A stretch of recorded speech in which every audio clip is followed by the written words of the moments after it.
குறிப்பாக என்னுடைய தொகுதியிலிருந்து 32 மாடுகள் அடித்துச் செல்லப்பட்டிருக்கின்றன. அது இன்னும் கூட ஒரு மாடு உயிரோடு கடலிலே நீந்தி கொண்டிருக்கிறது. ஆனால் அதை மீட்பதற்கான நடவடிக்கைகள் எடுக்கப்படவில்லை. இங்கே இருக்கிற பல்வேறு தொலைக்காட்சிகள், பத்திரிகைகள், ஊடகங்கள், சமூக ஊடகங்களில் அந்த செய்தி வந்தும் கூட சில இடங்களிலே அந்த நிவாரணத்தில் ஈடுபடுவது, மீட்பு பணிகளே அரசு உயரதிகாரிகள் முறையாக கையாளவில்லை என்று தெரிகிறது. மாண்புமிகு தமிழ்நாடு முதலமைச்சர் அவர்கள் இன்றைக்கு 0 ஹவரில் இது குறித்து நான் கவன ஈர்ப்பு தந்திருக்கிறேன். ஒரு வார காலத்திற்கு முன்னதாகவே தந்திருக்கிறேன். ஆதலால் விரிவாக இதை எனக்கு பேசுவதற்கு வாய்ப்பளிக்க வேண்டும் என்று பேரவைத் தலைவரிடத்தில் முன்வைத்து நான் சில கோரிக்கைகளை முன்வைக்க முயற்சித்த போது அது முழுவதுமாக என்னை பேசுவதற்கு வாய்ப்பில்லை என்று பேரவைத் தலைவர் மறுதளித்து விட்டார். அதனால் பத்திரிகை ஊடக நண்பர்களின் சார்பாக தமிழ்நாட்டு அரசின் கவனத்திற்கு, மாண்புமிகு தமிழக முதலமைச்சரின் கவனத்திற்கு, இந்த மழை வெள்ளத்தால் பாதிக்கப்பட்ட 5 மாவட்டத்தினுடைய மக்களுக்கும் உரிய நிவாரணம் வழங்கப்பட வேண்டும். 5 மாவட்டத்துடைய குடும்பதாரர்களுக்கும் இந்த தொகையை உயர்த்தி 6000 குறையாமல் வழங்க வேண்டும். விவசாய நிலங்கள் மிகப்பெரிய அளவில் சேதமடைந்திருக்கின்றன. அதை மறுசீரமைப்பு செய்வதற்கு வாய்ப்புகள் இல்லை. அதனால் மாண்புமிகு தமிழ்நாடு முதலமைச்சர் அவர்கள் இதையெல்லாம் கருத்தில் கொண்டு உரிய நிவாரணங்களை வழங்க முன்வர வேண்டும் என்று பத்திரிகை ஊடக நண்பர்களின் சார்பாக முன்வைக்கிறேன்.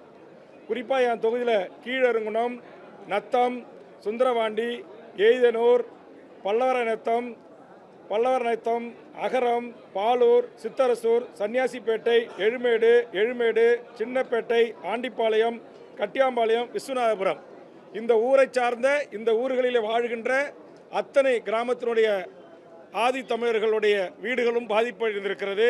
எல்லா பிற்படுத்தப்பட்ட ஒடுக்கப்பட்ட மக்களுடைய வீடுகளும் சேதமடைந்திருக்கின்றன. ஆனால் இந்த 9000 கிட்டத்தட்ட ஒரு 10,000 குடும்பத்தார்களுக்கு விடுபட்டிருக்கிறது. அதே மாதிரி பண்டூட்டி நகராட்சியில் இருக்கிற 14,000 கிட்டத்தட்ட 15,000 குடும்ப அட்டைகள் விடுபட்டிருக்கிறது. ஆதலால் நான் சட்டமன்றத்தில் பேசுவதற்கு வாய்ப்பு கிடைக்கவில்லை என்ற காரணத்தினால் இங்கே வந்து பத்திரிகை ஊடக நண்பர்களுக்கு வேண்டுகோள் வைக்கிறேன். தமிழ்நாடு முதலமைச்சர் அவர்கள் குறிப்பாக என்னுடைய தொகுதி 2 பக்கம் ஆறு, ஒரு பக்கம் தென்பண்ணை ஆறு, ஒரு பக்கம் கெடிலம் ஆறு, இந்த 2 பக்கமும் பாதிப்படைந்த கரையோர மக்கள் என் தொகுதி முழுவதுமே பாதிப்படைந்திருக்கிறாங்க. நேற்றுவே நான் சொன்னேன், பல ஊர்களை சொல்லி நான் சொன்னேன். ஆனால் இது எல்லாம் இன்னும் நிவாரணம் வழங்கப்படவில்லை. ஆதலால் மாண்புமிகு முதலமைச்சர் அவர்களை வேண்டுவது, 5 மாவட்டத்து மக்களும் மிகப்பெரிய பாதிப்புக்குள்ளாக இருக்கிறார்கள்.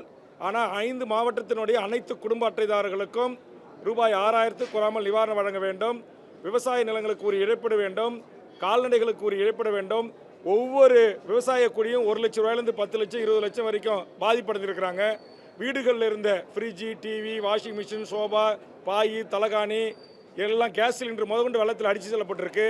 ஆக ஒவ்வொருவரும் பல லட்சக்கணக்கான ரூபாய் இழந்திருக்கிறார்கள். அப்படி இழந்த அந்த விவசாய மக்களுக்கு பேரிடராக இப்போ ஒன்றிய அரசு கிட்டத்தட்ட 900 கோடி ரூபாய்க்கு மேலே கொடுத்துருக்கு. ஆனால் வெறும் 2000 ரூபாய் என்பது ஏற்புடைய செயலா? அதனால் அரசு அதிகாரிகள் சரியாக வழிகாட்ட வேண்டும். சரியான புள்ளி விவரங்களை முதலமைச்சருக்கு தெரிவிக்க வேண்டும். 3 மாவட்டத்துக்கு முழுசாக நிவாரணம் வழங்குறேன்னு சொல்லிட்டு ஒரு தொகுதியில் கால்வாசி வழங்குறது, இன்னொரு தொகுதியில் 100 குடும்பத்துக்கு வழங்குறதுலாம் ஏற்புடைய செயல் அல்ல. அதனால் மாண்புமிகு தமிழக முதலமைச்சருடைய கவனத்திற்கு கொண்டு செல்கின்ற வகையில் இது குறித்து விரிவாக பேச வேண்டும் என்ற நோக்கோடு தான் நான் கவன ஈர்ப்பத்தில் பேச முற்பட்டேன். பேரவைத் தலைவர் அதற்கான அனுமதி முழுவதுமாக எனக்கு தரவில்லை.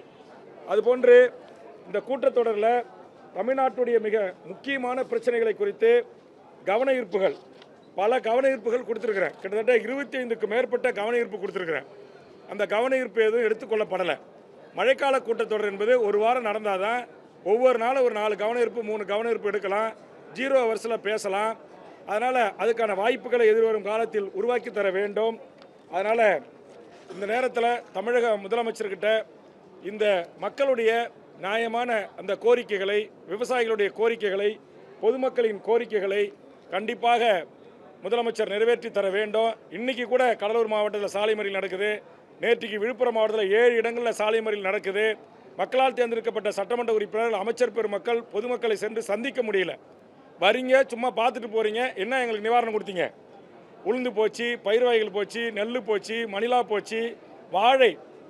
என் தொகுதியில் இருக்கிற ராமாபுரம், வைசவன தொகுதியை ஒட்டி இருக்கிற பல 100 கிராமங்களில் வாழை அடியோடு பாழடைஞ்சிருக்குது. ஏக்கர் ஒன்றுக்கு 2 லட்சம் ரூபாய்க்கு மேலே வாழை விவசாயிகள் நட்டமாயிருக்காங்க, நெல் விவசாயிகள் நட்டமாயிருக்காங்க. உளுந்து போன்ற பயிர் வகைகள், பணப்பயிர்கள் பாழாயிருக்கிறது. இதை எதையுமே கணக்கெடுக்காமல் அந்த ஆத்தோரம் இருக்கிற ஒரு சில குடும்பங்களை மட்டும் கணக்கெடுத்து நாங்கள் 2000 ரூபா கொடுக்குறோம் என்பது முழுவதுமாக ஏற்றுக்கொள்ள முடியாது. இது தமிழ்நாடு அரசுக்கு மிகப்பெரிய அவப்பெயரை, கெட்ட பெயரை ஏற்படுத்தும். ஆதலால் இந்த நியாயமான என்னுடைய கோரிக்கையை சட்டமன்றத்தில் முழுவதுமாக இந்த கருத்தை எடுத்து வைப்பதற்கு வாய்ப்பில்லாத காரணத்தினால் பத்திரிகை ஊடகங்களின் சார்பாக கண்டிப்பாக உளவுத்துறையின் மூலமாக முதலமைச்சர் கவனத்துக்கு போவோம், பத்திரிகையின் ஊடாக முதலமைச்சருடைய கவனத்துக்கு போவோம். அதனால் முதலமைச்சர் 5 மாவட்டத்தில் இருக்கிற பாதிக்கப்பட்ட அனைத்து மக்களுக்கும் கட்சி, சாதி, மதம், இனம் எதுவும் பார்க்காம அனைவருக்கும் உரிய நிவாரணத்தை வழங்க வேண்டும் என்று தமிழக வாழ்வுரிமை கட்சியின் சார்பாக மாண்புமிகு தமிழக முதலமைச்சருக்கும் தமிழ்நாடு அரசுக்கும் எனது கோரிக்கையை நான் முன்வைக்கிறேன். அதே மாதிரி இன்னொரு மிக முக்கியமான பிரச்சனையை கவன ஈர்ப்பு கொடுத்து அதை எடுத்துக்கொள்ளப்பட வரல. அது என்ன அப்படின்னா, நீலகிரி மாவட்டத்தில் 84,000 ஏக்கர் தமிழ்நாடு அரசுக்கு சொந்தமான 17 லேண்ட் என்று சொல்வார்கள், ஜென்மன் லேண்ட் என்று சொல்வார்கள். அந்த லேண்டை இந்தியாவில் இருக்கிற மிகப்பெரிய கார்ப்பரேட் பெரும் நிறுவனங்கள், இந்துஸ்தான் லிவர் உட்பட மிகப்பெரிய கார்ப்பரேட் நிறுவனர் மகாவீர் பிளான்டேஷன் உள்ள 5000 ஏக்கர், 3000 ஏக்கர், 8000 ஏக்கர் அபகரித்து சொந்த பேருக்கு பட்டா மாற்றிருக்கிறாங்க. அதை ரத்து செய்து அதை அரசு டேக் ஓவர் பண்ணி அறிவிக்கணும்னு கவன ஈர்ப்பு கொடுத்தேன். அது எடுத்துக்கொள்ளப்படவில்லை. அது தமிழ்நாட்டுடைய மிக முக்கியமான பிரச்சனை. 1974 இன்று வரையில் அந்த நிறுவனங்கள் நம்முடைய தமிழ்நாடு அரசுக்கு செலுத்த வேண்டிய குத்தகை தொகை பல்லாயிரக்கணக்கான கோடியை தரலை. அப்போ தனியார் கார்ப்பரேட் பெருமுதலாளிகள் அரசு நிலங்களை 84,000 ஏக்கரை அபகரித்துக் கொண்டதோடு மட்டுமில்லாமல் அதில் பல்லாயிரம் ஏக்கர்களை தன் பெயருக்கு பட்டா மாற்றி மோசடி செய்திருக்கிறார்கள். அதற்கு உடந்தையாக இருந்த அதிகாரிகள், ஆட்சியாளர்கள் யாராக இருந்தாலும் பாரபட்சமற்ற முறையில் மிக கடுமையான நடவடிக்கையை மாண்புமிகு முதலமைச்சர் எடுக்க வேண்டும், இந்த கூட்டத்தொடரில் எடுக்க வேண்டும் என்று வலியுறுத்தி கவன ஈர்ப்பு கொடுத்திருந்தேன். அது விவாதத்துக்கு எடுத்துக்கொள்ளப்படவில்லை. ஆக இந்த பத்திரிகை ஊடக வாயிலாக நான் வலியுறுத்துவது, உடனடியாக அந்த 84,000 ஏக்கர் நிலத்தையும் மேற்படி பெரும் கார்ப்பரேட் நிறுவனங்கள் தமிழ்நாடு அரசு கையகப்படுத்த வேண்டும். அந்த பல்லாயிரக்கணக்கான ஏக்கருக்கு போலி பட்டா ஆன்லைனில் ஏற்றப்பட்டிருப்பதை அதை ரத்து செய்ய வேண்டும் என்று நேரத்தில் கேட்டு, இதற்கும் உரிய நடவடிக்கைகளை சம்பந்தப்பட்ட துறை செயலாளர்கள், மாவட்ட ஆட்சித்தலைவர்கள் எடுக்க வேண்டும் என்ற வேண்டுகோளை முன்வைத்து நன்றி கூறி முடிக்கிறேன். நன்றி, வணக்கம்.